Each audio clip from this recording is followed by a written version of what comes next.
My name is Adekemi Adegbeso. Welcome to King's Court. On today's episode of Adekemi Talk About Kings, are you on the same page with your wife? So, some men think that because they inform their wives of things on need to know basis, that the wife is already aware of the situation.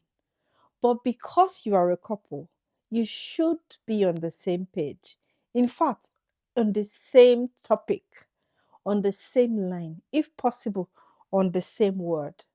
Why? Because you are now one and you cannot leave yourself behind. All right. So in Luke chapter 1, verse 6 to verse 18, the angel of the Lord came to inform Zechariah about the birth of John the Baptist. And he was like, oh, how can this be? I'm already old. My wife is old. And the angel was like, because you doubt me, you are going to be dumb till you give birth to that son. So if that was you, would your wife know what has happened between you and the angel? Or would you just assume that because the angel had zipped my mouth, then my wife we found out when we probably give birth to the child? But that was not what happened with Zachariah. How did we know this? So in verse 52, when Zachariah and Elizabeth finally had the son that the angel had prophesied about, everyone came to celebrate with them, their neighbors and their family members. And because this was the first child that this family was having, the family wanted to name the child after Zachariah. And it was Elizabeth that spoke up. And she said, no, the name of our son is John. Everybody was like, no, nobody has ever brought John in our family. We cannot name our son John. So they turned to Zachariah and asked him, so what is the name of your child? And he requested for a pen and paper. And he wrote the same thing the wife said, John. Everybody was surprised. And immediately Zachariah started talking. See, I would like to read that part of the story to us so that we can get a clearer understanding of what exactly happened in Luke chapter 1. I'm going to start from verse 57 to 66. And this is what it says. Now, the time came for Elizabeth to give birth, and she bore a son, and her neighbors and relatives heard that the Lord has shown great mercy to her, and they rejoiced with her. And on the 8th day, they came to circumcise the child, and they would have called him Zachariah after his father. But his mother answered, no, he shall be called John. And they said to her, none of your relatives is called by this name. And they made signs to his father, inquiring what he wanted him to be called. And he asked for a writing tablet and wrote, his name is John. And they all wondered. And immediately his mouth was open and his tongue loosed, and he spoke, blessing God. If you were in that situation, if all of a sudden you couldn't speak and you were in a situation that they needed a vital information from you, will your wife be able to speak up and say that this is what my husband would do or my husband would say about this situation? Or she would just assume that because there was no one in your family that ever bore the name John, right? She's just going to and go with the flow and name the child Zachariah. If you remember, if you actually read Luke chapter 1 from verse 6 to 18, when the angel told him the boy's name was going to be John, he told him, after he doubted the angel told him he was going to start speaking when the child was born. So my question exactly was, why didn't he start speaking immediately the child was born? God wanted us to understand that Even when he was dumb, he carried his wife along. His wife could speak the language for him. His wife could understand exactly what transpired between him and the angel. And the wife spoke on his behalf and said, no, his name is John. If they had named John the Baptist, for example, Zachariah, we might not have known Zachariah Jr. today, because that was not the name that was supposed to carry that purpose. The name that was supposed to carry the purpose was John. John, the one that was supposed to go ahead of Jesus, proclaiming the word, baptizing people with water before Jesus came. So if John had been named Zachariah, I don't think we would have a John the Baptist today. And it was all thanks to the father that always made sure that the wife understood what was happening with him. See, there are so many benefits of you speaking and telling your wife everything. It's not just for you to this is not just about she should be in the know. Sometimes I think that men believe that they should only inform their wife when the situation is resolved, when they have actually done everything. She should only be aware of their success, their victories. No, this person is one with you.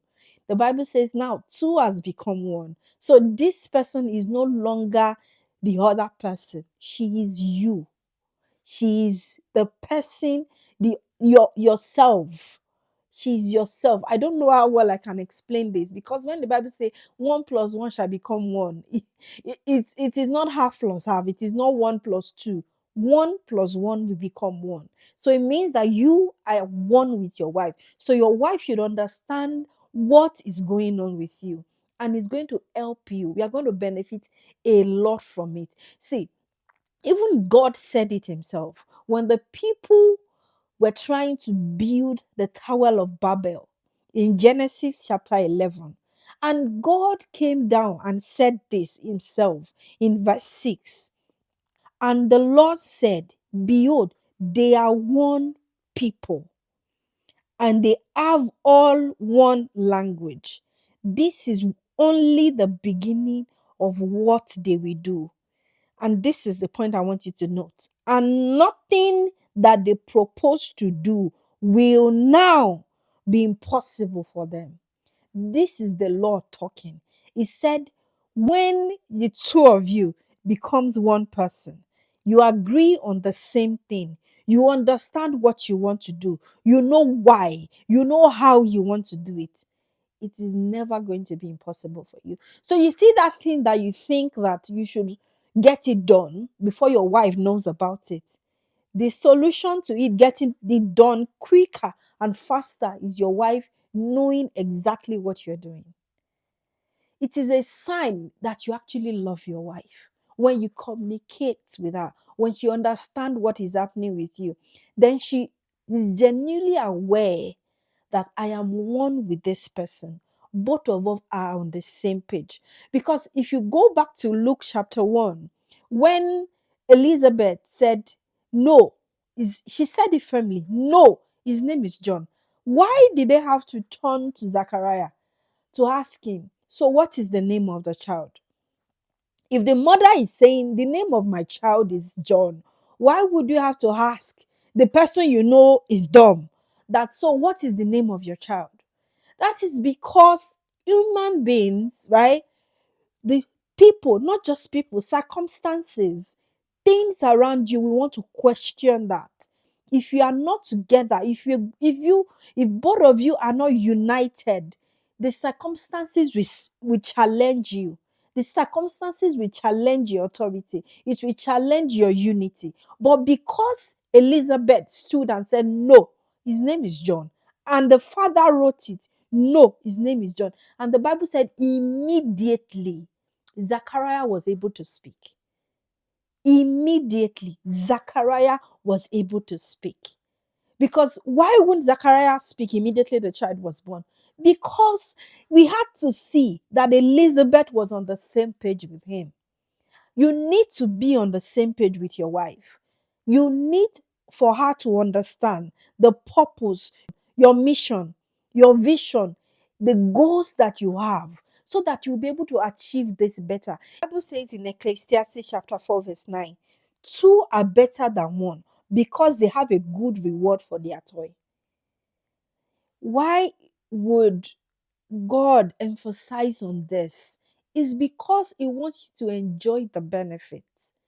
There are so many benefits. The number one benefit we just highlighted, nothing will be impossible for you. So that thing that you've been doing, that you've been keeping away from your wife, that you want to achieve, that you want to, and you want her to just enjoy the victory, you just want her to enjoy your success, tell her about it. Show it to her. You will be surprised how well, how smooth that is going to go, how excellent it's going to become, how possible it's going to be, because this is the word of the Lord. He said nothing will be impossible for them. Underline the word nothing. See, another version says anything they set their mind to do will be possible. Anything, anything, nothing. It means that there is nothing remaining. Anything you want to do, I don't care what it is. This is the word of the Lord. Just take it to God and say anything both of us agrees on that you are going to do it.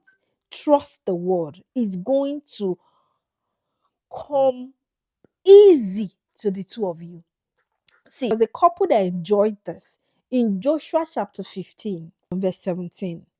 And Othniel, the son of Kenah, the brother of Caleb, captured it, and he gave him Achra, his daughter, as wife.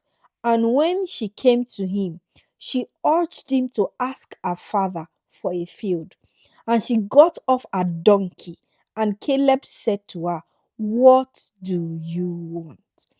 She said to him, "Give me a blessing, since you have given me the land of the Negev.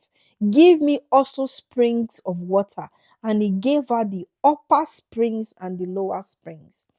Just for us to be able to understand this part, Caleb had promised any man that captured a particular town his daughter's hand in marriage. And Othniel captured that town. That was why that verse started with that particular thing. And he gave the daughter to him as wife. And what surprised us was the husband asked her to ask the father for a field. But when she got to the father, she did something. In verse 19, she said, "Give me a blessing, since you have given me the land of the Negev. Give me also springs of water." And he gave her the upper springs and the lower springs. See, this place, it's mind-blowing, because the father had already given her a field. She could have easily told the husband, "My father already given me a field," right? But immediately her husband asked her for a field, she got another understanding that if I have a field, then we will need a spring for the field. She went and told the father, and the father gave her a spring for the field. See, if you tell your wife, she understands some things, like she's able to bet what you have given to her. Let me explain it this way. So when she the husband asked for a field, because she already had a field, immediately she got an understanding that it wasn't just a field they needed springs to help fertilize, to help nourish the land that they have. All right, so she went to meet the father, and the father gave her two springs, not just one, a upper and a lower springs. If you remember, I had told us this, that when you should pray for your wife, all right, but there are situations where your wife will pray for you. How will your wife pray for you if she doesn't know what you want? If she doesn't know the need of the family at a particular time? If you are the only one carrying the burden of the home, how will she pray for you? And if you remember, I mentioned something about when you pray to God, you are praying to your father. You are also praying to your father-in-law. This is exactly what has happened here. Archer had gone to meet the father Caleb to ask for a field. And Caleb gave her 2 springs. See, when your wife goes to meet God, God knows that this is for you and He gives her a double of it. I hope that you are able to understand and get this particular revelation. Once you tell your wife and she goes to God to ask on your behalf, you get a double for what you want. See, one, she already has a land. She asked for a spring because she knows that what you need at that time, that is the discernment. She knows that you don't need the field anymore because you already got a field, that you need a spring to water that field. And she got 2 springs for her husband because the husband told her what they needed in their life. And you know, the good part is, it was immediately they got married and they received this. And that is the good thing about a wife, a good wife. Immediately the husband told her, she got down from the donkey immediately and she went to ask her father. She didn't say, don't worry, I will tell my father when I get home, or I will come back and tell my father, we just got married. No, no, that is the purpose of a woman.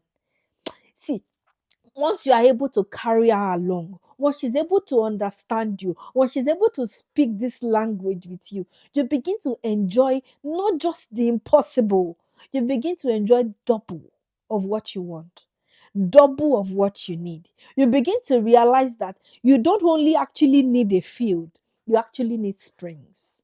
Okay? You don't actually just want a spring. You need 2 springs. And that is what she got. And that is what Othniel got. Because he told his wife his need. He told his wife what he wanted. He told his wife what was on his mind. And they got it.